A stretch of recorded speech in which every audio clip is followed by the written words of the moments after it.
Yanis Varoufakis has called for the release of top-secret European Union documents amid accusations of a backroom cover-up.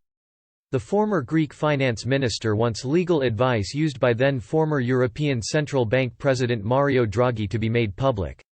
The Italian central banker was said to have used the information to underpin a threat to freeze vital funding to Greek banks during the 2015 debt crisis.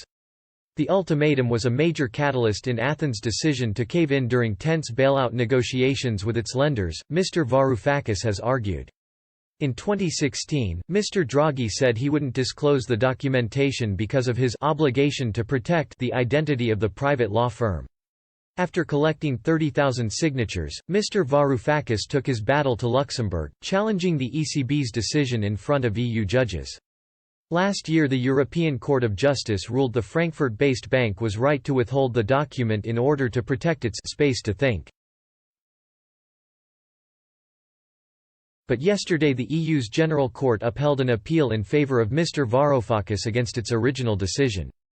Advocate General Priyat Pekamai said, "In my view, the General Court erred in law in holding that the ECB was entitled, in such circumstances, to refuse access to the document at issue. The case is now back under consideration with a judgment pending on whether the ECB must finally disclose the documents." Mr. Varoufakis has since pressed Greek Prime Minister Kyriakos Mitsotakis to join his transparency campaign.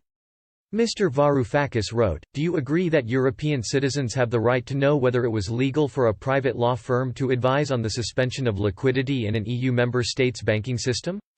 Do you realize that the publication of this opinion strengthens the position of your government in view of pressures that you will soon accept the fifth memorandum? Will you support the legal case that German MP Fabio De Masi and myself have took to the European Court so that European citizens can see for themselves who planned the close of our banks that resulted in capital controls during 3 months back in 2015? Mr. Varoufakis spent a tumultuous term as Greece's finance minister in the first half of 2015.